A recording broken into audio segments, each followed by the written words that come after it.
At this point, you all know about my massive backlog of games I want to start playing. But one thing I haven't talked about much is the massive backlog of games I've started but never finished.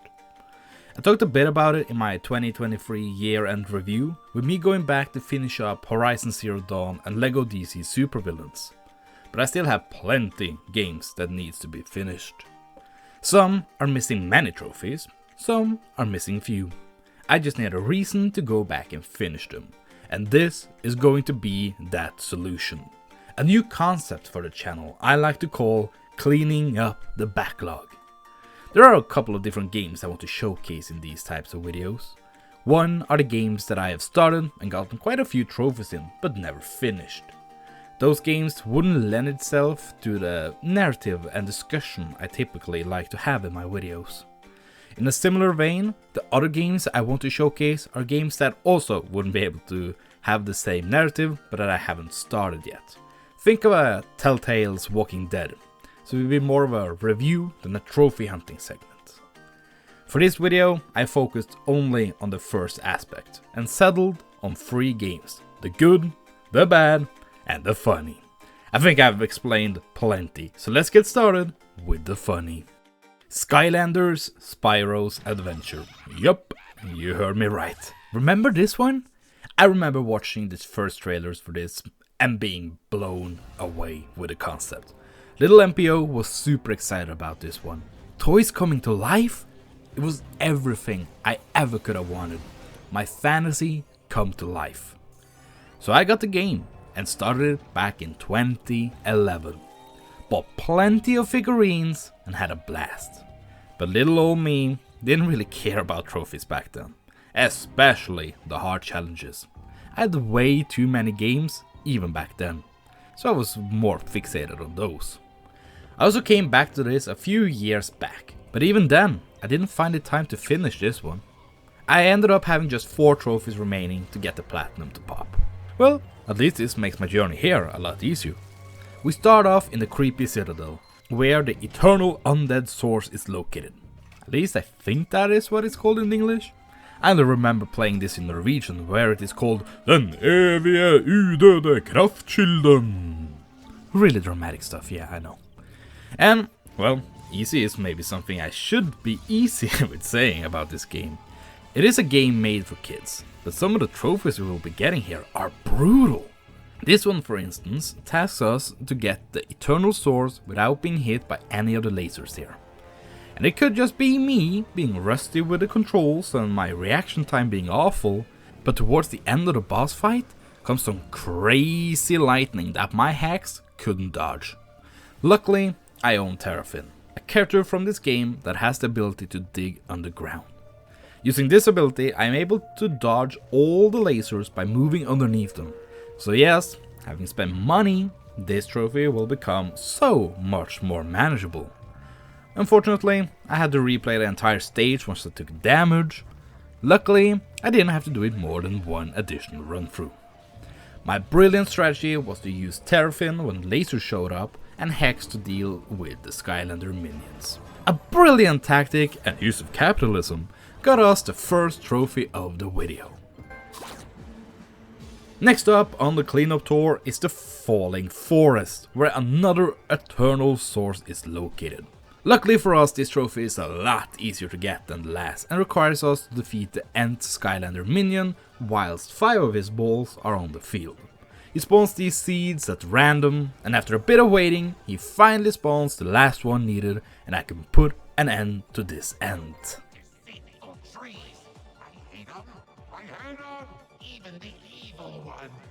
I can understand why my 11-year-old self never managed to get these. You have to really go out of your way to get them, which I can appreciate in trophy hunting. Some extra challenge if you want it is always nice. And speaking of extra challenge, this trophy really gave me some. Our penultimate stop leads us to Lava Lakes Railway, where the eternal fire source is located, which means another fight with Chaos's minions. We have one shot. One opportunity, no extra life. We have to defeat all the minions with Gil's water hose attack. Finally, someone's dream of becoming a fireman can become a reality. Unfortunately, these minions hit hard, and the fire hazard can really take you from 100 to 0 in like 2 seconds. So I died, and noticed that when a Skylander dies, you can just restart the fight, right there and then. I wish I knew this in the creepy citadel, but better late than never, because this runback would have been awful. The strategy quickly became dose the enemies, dodge with another character, and repeat. With this strategy, this wasn't that bad. One thing I want to note that I really like is that Gil is one of the characters that was included with the base game, so no platinum trophy is locked behind a paywall. Getting this platinum is possible with only buying the starter kit that included the Portal, Spyro, Gil, and Trigger Happy, and the game of course. I just bought the other Skylanders because I thought they were really cool. And yes, if you were to lose these characters, you would be shit out of luck. But yeah, I can still see this becoming a problem, getting the platinum. That leaves the final challenge, a destined dance with Chaos. After running through his hideout, we are to defeat him using only one Skylander. And let me just tell you that this is no easy challenge. Seriously, for a kids game, this is really difficult. Chaos throws everything at you. All the minions you fought when going for the eternal sources, all the Hydra heads that caused elemental hazards to appear, even the kitchen sink. Absolutely everything. And these things hit like a truck. I had a fully leveled Hex that got wiped out pretty easily once the healing items had run out. Luckily, when you defeat a minion, it drops some healing items. So after a couple of attempts, I learned the strategy is to leave as much food as possible, so that I could pick that up once the double hazard started showing up. Because the piranhas and fire pits were run killers. They could make me go from fully healed to dead in about 5 seconds. And not gonna lie, I stood at this fight for an hour. The attempt that I got the platinum on lasted close to 20 minutes. This is a long fight, and surprisingly difficult one at that. But after taking down all the minions, dodging all attacks, eating pretzels and cakes to my heart content, me and my trusted companion Hex got the job done.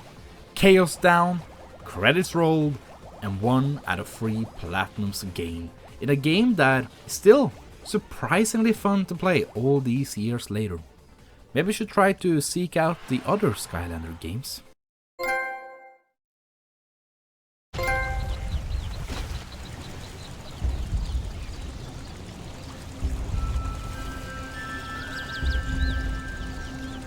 Next up on the list is a game that actually hurts me to talk about. Not because the game is hard, no, we'll get to that later on, but because this one is close to my heart. Our second game is Dark Crystal: The Age of Resistance Tactics, a game based on the Netflix series of the same name, just not the tactics part. Dark Crystal: The Age of Resistance, that's the name.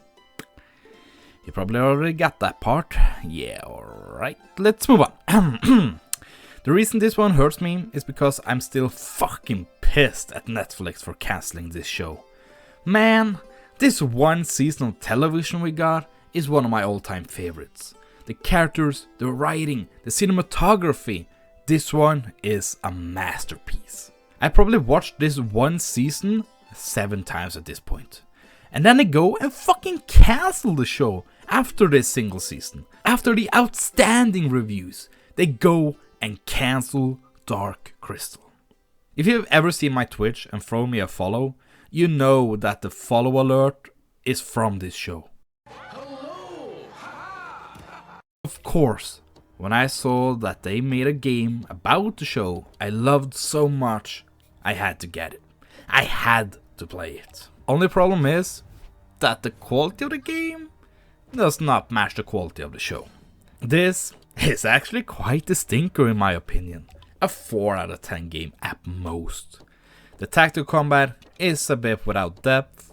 You can customize the characters to a certain extent, but there's never really a reason to swap out characters, and later upgrades just turn out to be stronger versions of the ones you already have. After you decide upon the core group, which will most likely consist of the main characters of the show, because why wouldn't it be? then level them up and bring them into every battle, you're locked in with that group of characters for the rest of the game. There are plenty of characters to choose from, but besides the characters used, no one else gets experience points, which ends up leaving the characters that are not used useless, as they are way too underleveled to participate in any of the battles. This is a general complaint in and of itself. You need to grind a lot to progress at certain points. Hell, I even had to do it during the cleanup run. And since the combat isn't a lot of fun, more things get tedious pretty quickly. Sorry, that's just me rambling on about the game design. We have trophies to get to, and probably more of the game design to discuss. The game follows the story of the show pretty much beat for beat, with a few added side stories and characters. Probably story beats that we could have explored in a second season. Right, Netflix? Anyways, we have to unite all the Gelfling clans against the Skeksis, the terrible beings that are corrupting the world of Fra. I had united pretty much all of them, because when I left the game, I was in the late game. All that remained was Rian's clan, the Stonewood. It didn't take much to persuade them to join us. Guiding a lost and hurt Gelfling past some creatures afflicted by the Darkening was all it took.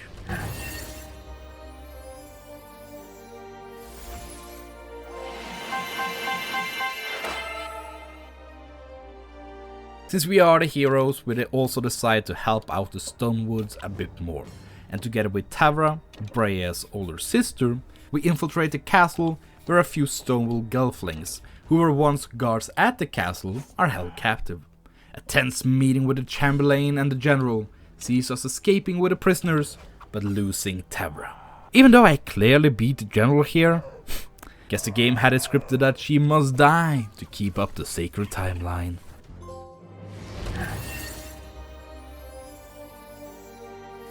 Now, with all the clans united, we are ready for the end of the game, and also the end of the show. So if you haven't watched the masterpiece yet, then this is your spoiler warning for the game and for the show. So pause the video and go watch the show right now. Yes, now, I can take the hit in retention time, just go watch this show. Well, whether or not you're still here, the end is in sight.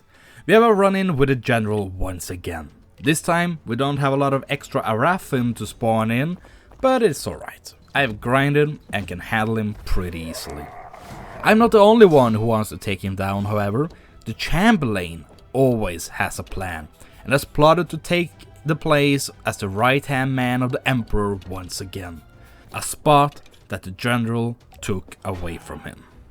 So seeing him defeated by our hands and wounded is all he needs to deliver the final blow, the ultimate betrayal.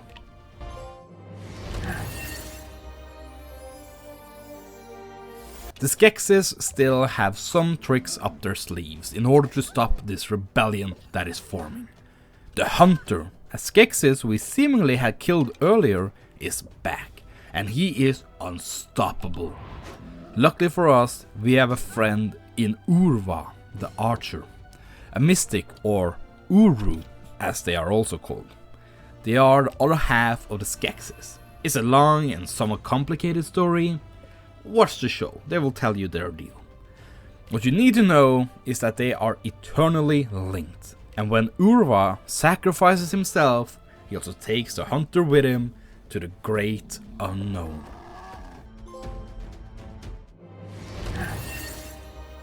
We finally arrive at Stone in the Wood to find the dual glaive and a force of the Skeksis. Even the Emperor himself has decided to show up. Unfortunately, I have not equipped the right equipment for this job, as the Chamberlain has plenty of spells that inflicts the worst status condition a game can ever inflict upon you. A status that takes the controls away from the player. Honestly, anytime something turns my turn into a waiting game of me not being able to move or do actions, or the game doing those commands for me, I hate it. I want to play the game, not sit around and wait. Don't take the controls away from the player. That is bad game design in my eyes. So I failed the mission once, as the Emperor wields the Darkening in a powerful way. Luckily, I am able to do things better the next time around, and a rebellion is properly formed as we repel the Skeksis forces, get our pound of flesh, and show that the Gelfling are not to be stepped upon.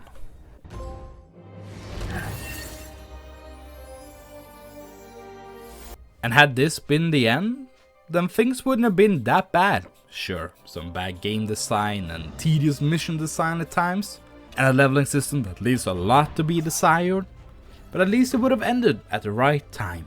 But no, of course, we have a new game plus to get through. Sound the party alarm, we have some tedium to get through. Because this was just rushing the game a second time. This time trying to leave all unimportant missions and just focusing on uniting the clans and then taking on the Emperor. No side missions and limited grinding. The core cast stayed the same, even though I liked that they scaled everyone's level to be viable for this new game. And buying the best equipment also made this a breeze, since I had a lot of currency saved up. It took some extra annoying hours of grinding, but I got it in the end. We are back with the Emperor, and this time we also have equipment that negates almost all of Chamberlain's effect, so he was fairly harmless. That made this fight so much easier, and finally, the second plat of the video is mine.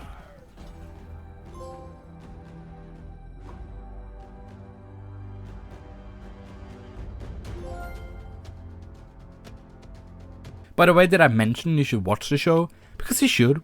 Because look at this. How could Netflix take a look at this awesome design and think, yeah, we'll drop this and also increase the price and also make sure people can't share accounts with their family and friends anymore? We're back at the age of cable TV again, baby. And people are wondering why piracy is increasing once again. Anyways, on to the next one. Some might be confused about this one, and after actually having played and gotten the remaining trophies for this game, I am also confused as to why I added this game to a free game collection and didn't make a separate video for this one. I mean, everyone else is making a video about this one, titled something like, I got the platinum for the game that defined difficulty in games. I am of course talking about Dark Souls. Yup, you heard me. We're doing Dark Souls and starting talking about it 4 pages into my script. Hope you got your popcorn ready. If you haven't, then this is the perfect time to go up and get some.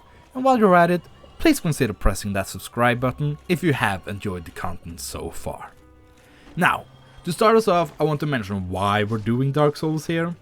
I were about halfway done with the game before I stopped playing this the last time. All I had left was to gather the 4 Lord Souls and the final boss, Gwyn. So I thought that I pretty much had the game beat, only missing a few optional bosses and maxing out a few weapons. But alas, the time estimation was all off from my part. I was about 40 hours into the game, and I finished this game in about 80 to 85 hours. So yeah, we had a long way to go. And what a place to start, eh?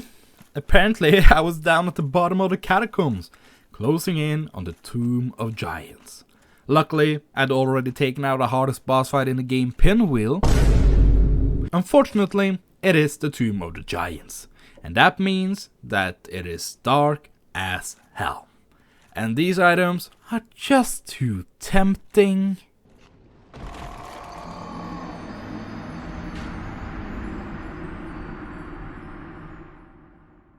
And if the lack of lights wasn't enough, we've run into the most notorious character in all of FromSoft history, Patches. And that little bastard has the audacity to kick me down a hole. It seems we aren't the only ones that have been kicked down here. We also meet Rhea, that earlier in the game set out on a journey with 2 other paladins, that unfortunately seems to have met an untimely Halloween. We take care of them, Rhea is distraught, and we escape the hole. Luckily, Patches actually did us a solid, as there was a skull lantern down in the hole that lights up the area, at least a little bit. And for that I forgave him for his sins, and continue onward with the march for the Lord's soul. And hey, look at this view! Where to have such an open area? Would be a shame if someone were to invade me right now. I said it would be a shame if someone were to invade me right now. Huh? Oh, I need to be human and not hollow for this. Oh well, I'll remember this at some point, I promise. For now, we rush past some pinwheel-looking asses, throwing fireballs, and make it to Grave Lord Nito. A small cutscene ensues. Hey, at least we get a cutscene here, more on that later, and we're off. The problem is that my Rod Zweihanda isn't made to deal with Nito's skeleton minions, and the gang squad just becomes too much for our first fight, and our second, and our third. And welcome to one of the worst runbacks in all of Dark Souls. I mean seriously, this route sucks. So many skeleton people charging at me, this weird abomination jumping out of the ground, fireball pinwheel asses and mini skeletons galore. And to top it off, we have mandatory fall damage. It's not made any better by the fact that I spent forever fighting Nito, because I do not have a good way of dealing with the skeletons, until I remember that I made the true Greatsword of Artorias. That dealt holy damage. That will permanently kill the skeletons for that run. But yikes, what are those stat requirements? That's disgusting. I know I am getting those anytime soon. But that's okay, right? I can still deal some damage. Oh, I guess not. But I also have another weapon that deal holy damage, the Astora's Greatsword.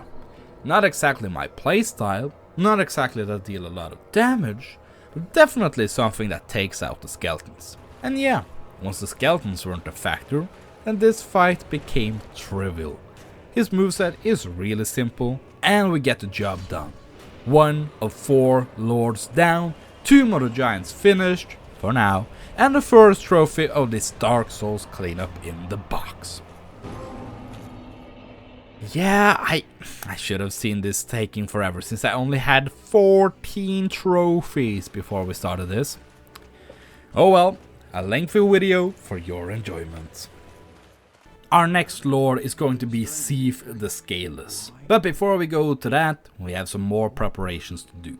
First and foremost, we teleport back to Firelink Shrine, where we talk to Laurentius, a pyromancy enthusiast. In the years since I played this game last, I had pretty much forgotten all about the various NPC quests.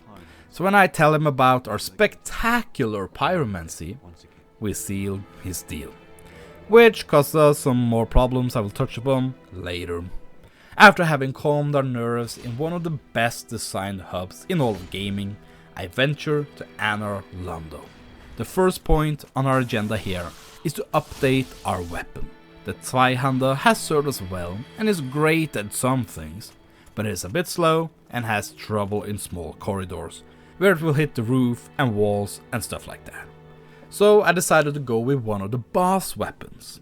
I decided to go with a Golem axe, made out of the soul of the Iron Golem. This should be able to get me out of those small corridors and be good against enemies where speed is of the essence.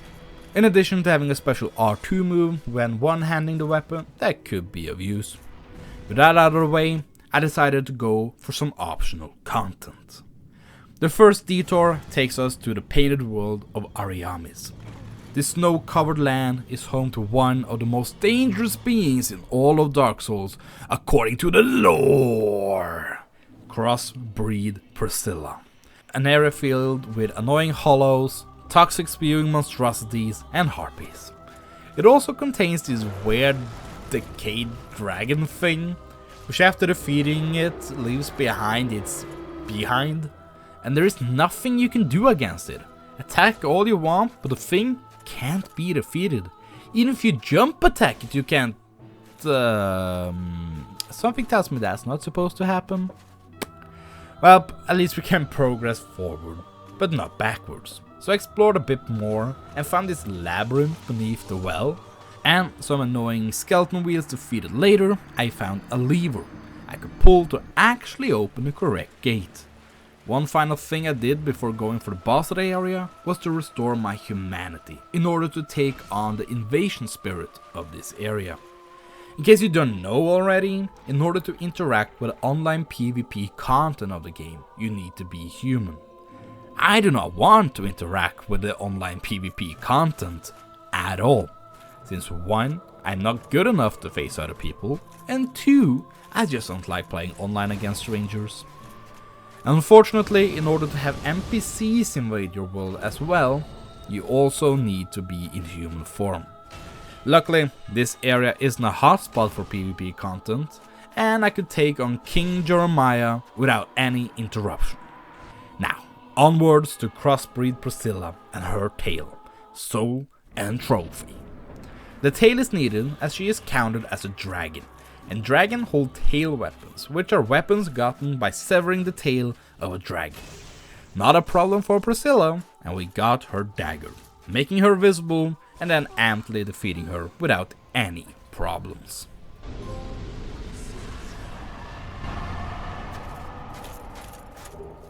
With her out of the way, we return to Anorlando, upgrading my Golem axe, going down to the catacombs to get the Dark Moon sentence ring, and then returning to Anorlando once again. Because down at the bottom of this spinning tower is a statue that is actually an illusion. Equipping the ring allows us to talk with Gwendolyn, the youngest son of Gwyn. The youngest son of Gwyn is the leader of the Dark Moon Covenant, a covenant that specializes in invading sinning players to take out the proper dark souls of the world. I have no wants of actually doing that, but I am wanting of the trophy associated with joining the Covenant.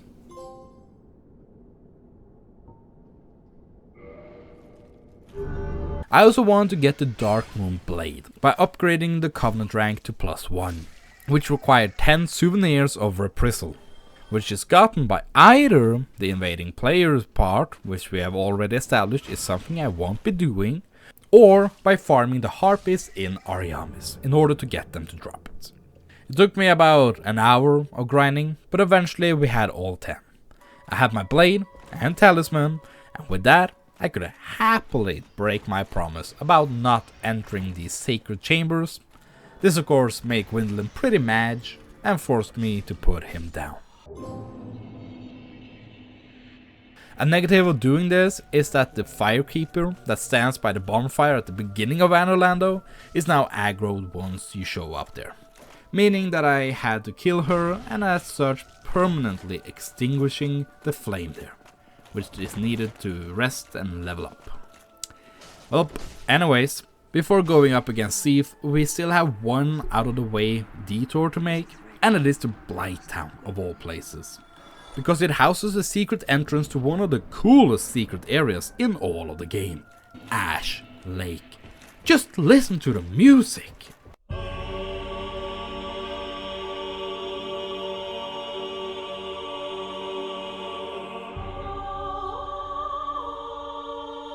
It's not often you have background music in the overworld of this game, but when you do, it just hits different.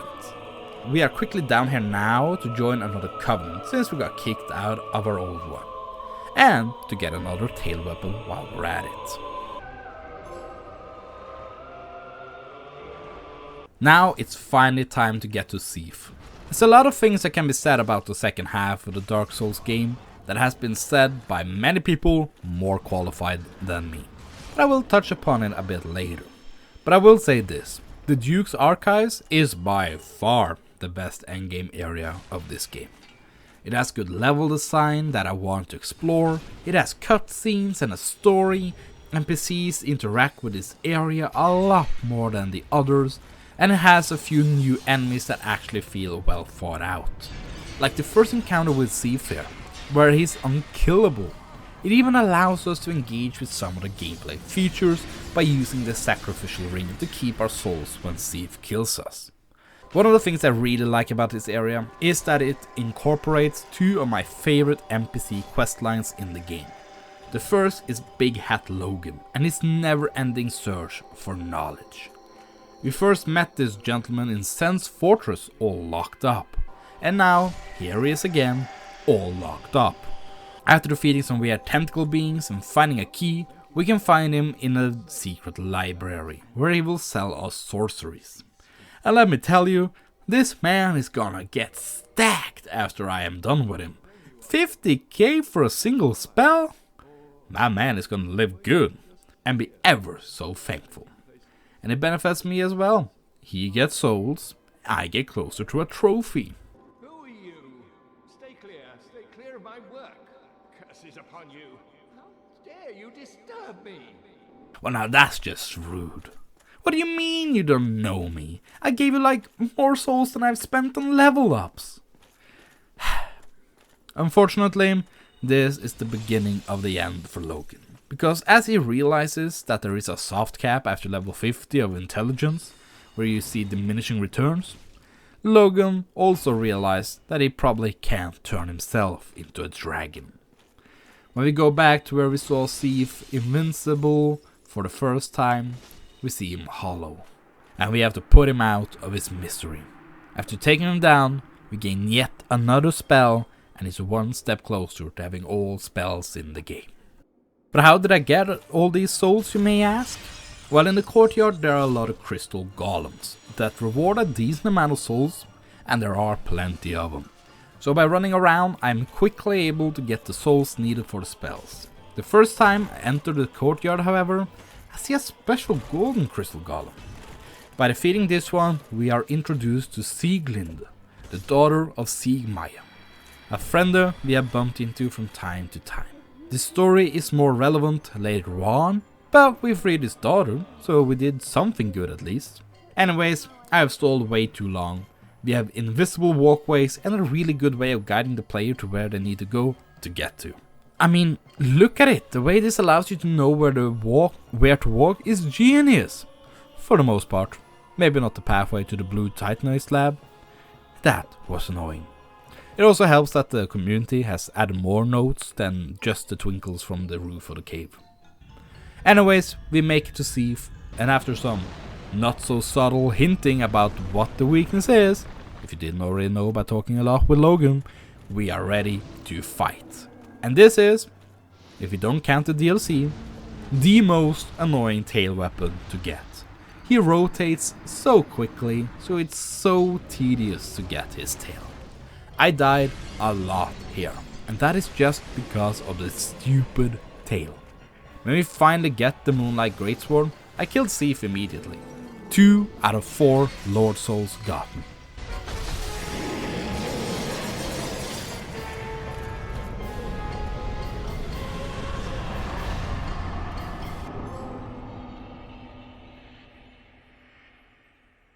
The next stop on our journey is down below, going to the hell town that's known as Lost Isolith. But before we go suffer the worst part of the game, I want to start getting some of these weapon upgrade trophies. With the blue slab from the Crystal Cave, I could get myself a fully upgraded enhanced weapon, as I had picked up an enchanted falchion earlier. And I could also upgrade a lightning spear I had stuffed away in my pocket. And if I wasn't ready for the spear already, then I got ready for it when I saw that the spoils of a murdered Rhea had shown up. Which meant that there were a lot of miracles I couldn't buy, and a few I had to pay a lot more for from Petrus, since I needed a homeward miracle for the grind later on. I sat in after I saved her from Tomb of the Giants, so make note of it now, because we will save her later on. With all that out of the way, let's walk to hell, and not the good kind. I think I just got the equipment and died the last time I was here, because I had to fight Ceaseless Discharge the proper way in order to gain access to the rest of this area. Let me just discuss this now, so that I can get to the positives without having to bring this up later on. But this entire bulk of the game feels rushed and unfinished. Enemies are just placed randomly, like these Taurus demons just standing here watching the path to the Ember, or just all the dragon butts standing around in the lava in Lost Isolith. So much of this area feels closed off and that it should be in use, more open, explorable, like this giant wall with a crack in it. It seems we were at some point meant to go explore more of this area. And I'm getting a bit ahead of myself right here, but when we drop into the fight with Battle Chaos, we're just there. No intro cutscene, nothing special, just a health bar that appears, and off you go to fight it. For me, it feels like they finished Duke Archives, then Tomb of the Giants, as we get something that resembles a cutscene there, and then Lost Isolith and the Abyss / New London Ruins were half-hazardously put together at the end. To add onto this feeling of this being quickly thrown together, one of the sub-bosses here is the Fire Sage Demon, which is just literally the Stray Demon painted red. Like, come on guys! This is just lazy and offensive to the player.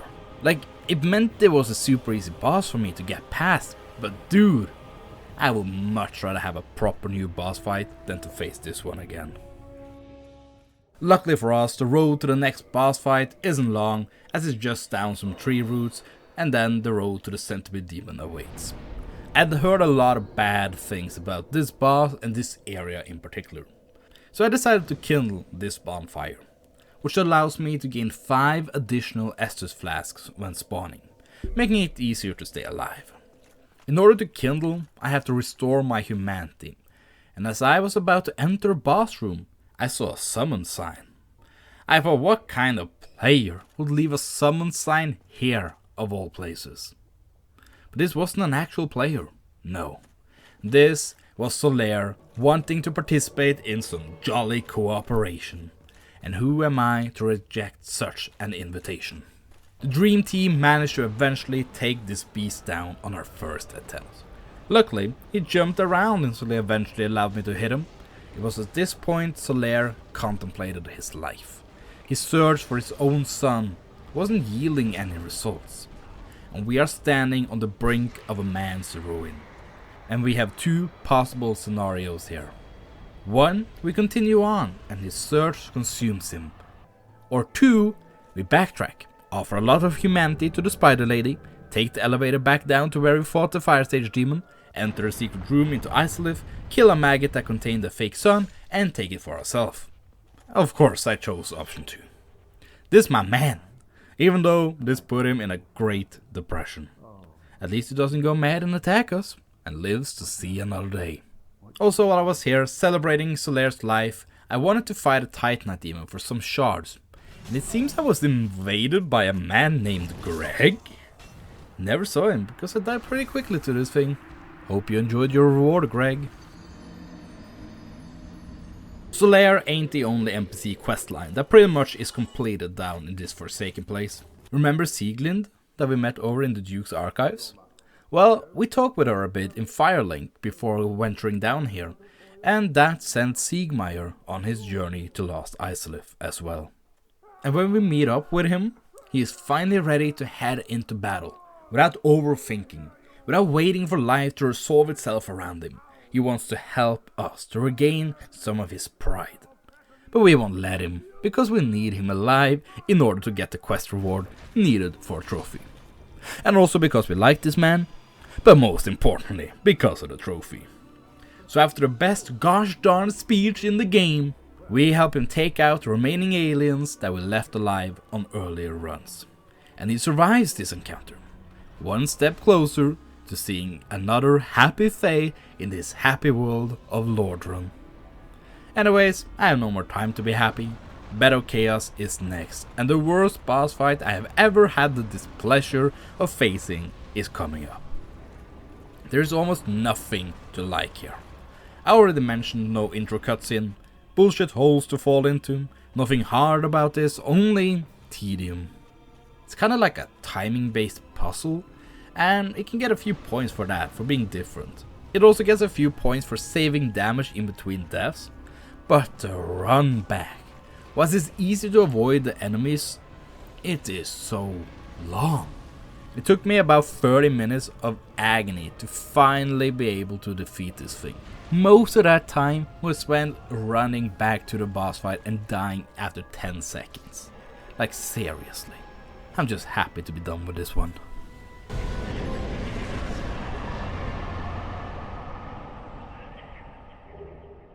That leaves one Lord Soul for us to get. The Four Kings and New London Ruins is next. Absolutely nothing to say about this area, to be honest. I gotten the necessary ring by defeating Sith before I stopped playing the last time, and there are absolutely no NPC questlines down here. I think this is the area I like the least out of all the 4 endgame areas. Yes, it's not as obnoxious as Tomb of Giants or Lost Isolith. You can actually see what's going on here and you don't have to run in lava. But it's so forgettable, which is almost a bigger sin. It has some ghosts that can be circumvented by being cursed or using unupgraded ghost weapons. And there's some Dark Wraith assassins living down here that you can get to after draining the area.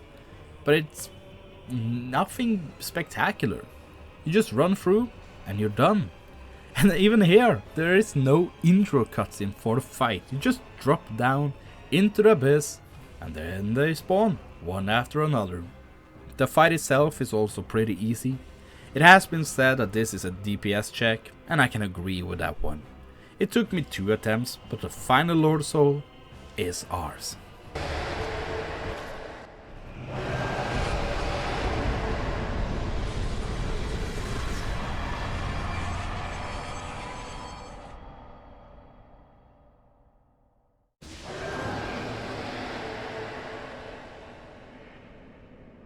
Now there's a lot I want to do before we go and take out Gwyn. First and foremost is to see the end of Siegmeyer. Because we helped him in Lost Isolith, we can once again talk with Sieglind and learn that he has embarked on one last adventure, which sees him go down to Ash Lake. You know, the place with the epic music. It's not a happy adventure, because we learn that he has gone hollow, and that Sieglind had to put him down. She knows we saved him plenty of times and were a friend to him. So she offers us this Titanite slab as a reward, which we will put to good use in due time. I also forgot to mention, but before we went down into Lost Isolith, we talked with Quelana, a daughter of the Witch of Isolith. She tasked us with killing her mother, aka the Bed of Chaos, and rewards us with a pyromancy for doing this. We also bought all our pyromancies earlier. This should have been enough to get the trophy for getting all pyromancies. But unfortunately I sent Laurentius to his doom about 4 pages ago, so we need to wait for a New Game Plus to do this. I also had a lot of upgrade materials at this point, so I decided to upgrade an occult weapon and a fire weapon before going on towards the DLC of the game. I played this around the same time as Shadow of the Erdtree dropped, and while I haven't been able to experience the DLC of the Lands Between yet, I did get to feel the truth that FromSoft DLCs are the hardest part of any Souls game. Because the Sanctuary Guardian gave me a reality check that no area had done since I entered Anorlando for the first time. After eventually taking it down, I met Elizabeth, a talking mushroom that now sold the sorceries that the Dusk of Ulasil used to do before she got kidnapped. These were indeed the last sorceries I needed, since I had already murdered Big Head Logan earlier in the game, and I'm still sad about that. Now the DLC here is excellent, but there are no trophies, so I'm just gonna give you the highlights. Artorias is an amazing fight and probably my favorite in this game. I tried to get the NPC invasion of Marvelous Chester, but got an actual online real-life player invasion instead. I died and went offline to get the actual invasion I wanted, because I did not want to fight any more real-life players.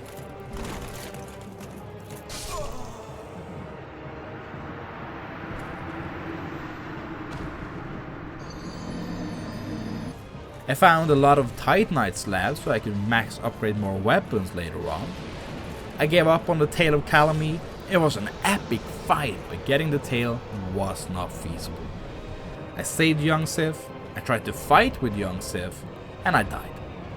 Manus is also a great fight, probably in my top 3 fights in this game, at least top 5. And with that, our time in the DLC is over. I had a great time, and even better, I can now create more weapons, like the Crystal Weapon, Divine Weapon, magic weapon, and a plus 15 normal weapon. I also took this time to create even more boss weapons and grind stone giants in Darkroot Garden and silver knights in Anorlando for hours in order to get the stone giant sword and shield and the silver knight spear, or whatever it was called. It took forever, but it is needed for all weapons in the game, so better now than later.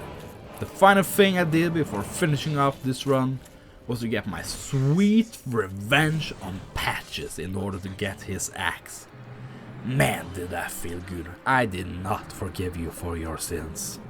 And with that, it's time to fight Gwyn. I had been down this path plenty of times before, as I used this area to grind chunks to create the best weapons I just showed you.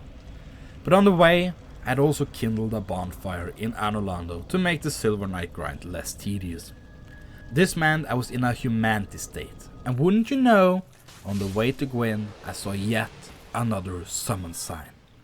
My man Solaire had gotten over his depression and was ready to fight Gwyn and find his son.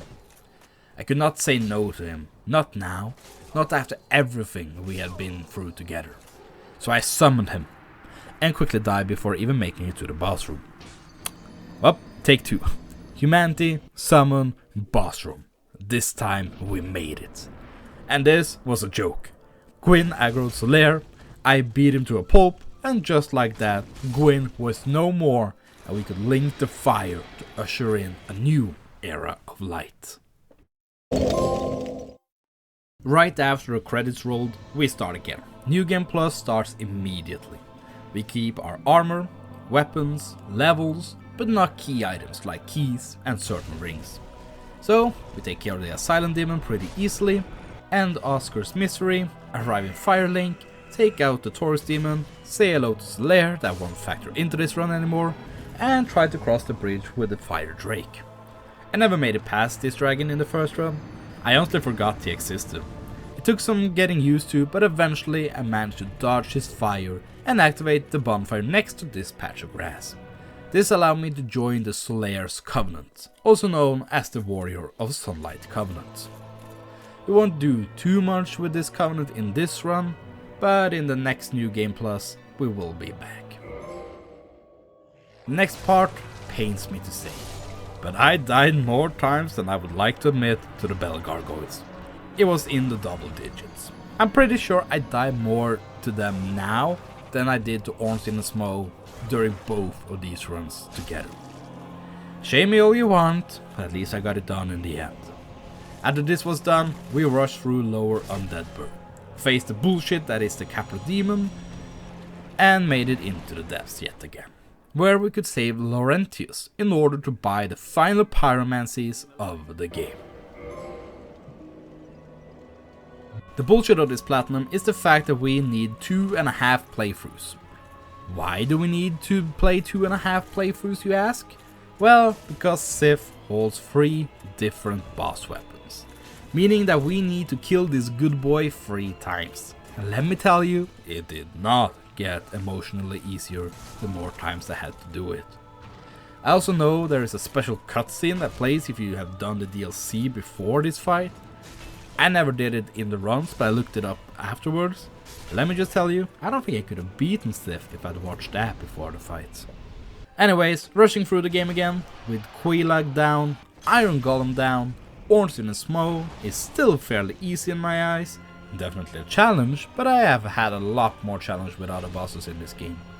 And this time I made sure to kill Ornstein last, so that I could get his boss soul, since I already made Smo's hammer. This gave me the Lord Vessel yet again. And now, the important part is to make sure to not give it to Koth in Firelink. This would have forced me to play a lot more on my third playthrough. No, instead I make it down to New London Ruins yet again, make it past the ghost, open the seal, equip the Abysswalker ring, notice that the ghost can actually walk past the fog gate, and then go and take down the 4 kings again. This time with a bit more difficulty than the first time around. My DPS is still there with my plus 15 club that I've been using in this New Game Plus, but my health and armor is not there and I die in very few hits. This has been a problem throughout this entire run, but by doing this I am greeted by Framt, who tells me about the actual Dark Souls. The Dark Souls. Hey, look, it's the name of the game. And he leads me to place down the Lord Vessel. This allows me to join his Darkbrave Covenant, which is a covenant focused on being evil. I still have no plans of engaging with PvP, but the trophy is nice nonetheless. The last Covenant trophy comes as we make our way towards Tomb of the Giants again, where, after defeating a Titanite demon, we can sleep in a coffin for an unreasonably long time and be brought to Gravelord Nido before we fight him. It allows us to join the Gravelord Covenant. And by offering these Eyes of Death we've been collecting throughout these runs, we get a miracle for leveling up the Covenant as well. One would have hoped that this meant we were friends, but I guess if you arrive by any other means than by coffin, that means we are enemies, which is a bummer. On our way to meet our frenemy, we save Rhea again. This time, we make sure she is alive and immediately go to see her in the church close to the Bell Gargoyles right after we save her. There, we can finally buy the last miracles that we missed out on in the first playthrough and make sure she isn't murdered by Petrus. Speaking of Petrus, we avenge Rhea by ending his sorry existence. It doesn't help Rhea though, as we meet her hollow in Duke's archives after we have bought all her miracles, but that is besides the point. At least she wasn't murdered here. Back in the tombs, I make it back to this somewhat open area. And it would be a real shame if someone were to invade me right now. I said it would... Oh, there he is. Paladin Leroy invades me and he has 2 weapons I need to get all the weapons in the game. Kind of fun that you need his weapons and not a lot of the other invasion weapons, but I guess that's a quirk of the game. Gravelord Nido is easier than ever since I have a plus 10 divine weapon this time around. Next stop is Lost Isolith, and without the help of my man Solaire, the centipede demon gave me a lot more trouble. I died to him a couple of times before finally getting past it. Hope this isn't foreshadowing for later in the game. Since we haven't really bumped into Siegmeyer this run, we don't really have anyone to help us fight these aliens. We still guard a red Titanite slab, so we need to get past them. They weren't too difficult, and neither are better chaos this time around. As long as you know the solution to the puzzle, this boss becomes almost trivial. I think I died 2 times before I managed to actually take it down. Before I rush down Seath, I get the final upgrade weapon trophy by getting a fully upgraded chaos weapon. While I'm at it, I also prepare the remaining boss weapons for both this and the next run. Taking down Seath is no problem when I don't have to worry about the tail, and the second playthrough is almost done.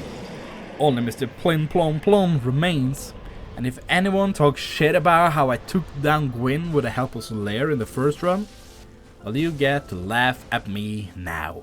Because in New Game Plus, Gwyn ain't no pushover. He has true combos that take me from full health to death. I spent hours on this dude, and I mean literal hours. And only a couple of times were I close to even beating him. So I said fine, and decided that instead of defeating him like I have with every boss up until now, I would do what you're meant to do and parry the shit out of this man. And that is what I did. And I got him the first time doing that. Would actually have saved me hours of pain if I had tried this earlier, but I wanted to do it my way until this boss broke me. With all this out of the way, of course I walked away. At this point, I want to walk away from the game. Why are you making me do a third playthrough? Make it stop! Anyways, speedrun time. New Game Plus 2, you know the drill. Silent Demon down. It took me 16 minutes from the start of the game to get down to Quaylag. I chose her first this time around. Taurus Demon down, crossing the Drake Bridge, joining the Warrior Sunlight Covenant, offer the Sunlight Medallions that I got by participating in jolly cooperation with Solaire and a few chests around the world, and I also offer the Soul of Gwyn to get the final miracle in the game. Bell Gargoyles was taken down first try this time around, so my redemption arc is complete, and I now spent about 50 minutes in this new run. Sif was taken out in 1 hour and 40 minutes, Iron Golem in 1 hour and 33, and after 1 hour and 55 minutes, I had made it to Honor Londo, made it to the blacksmith there, so that I could create the final boss weapon, the cursed Greatsword of Artorias. And I swear on my knight's honor that this was the final weapon in the game, and I am the Dark Soul.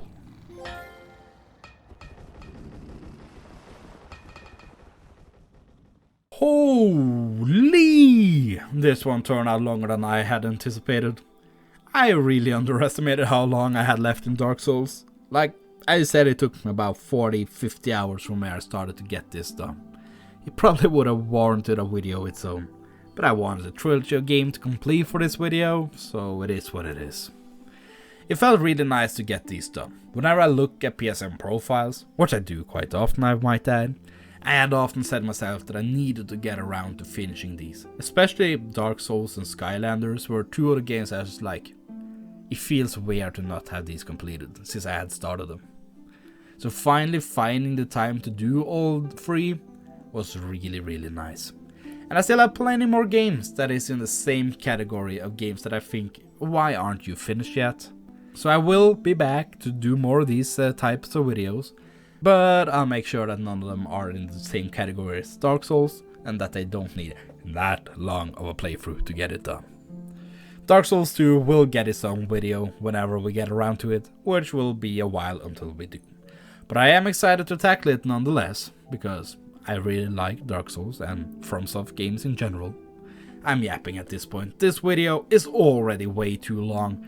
In the next one, we will have to relearn how to do basic human actions such as breathing as we tackle a game from one of my favorite developers.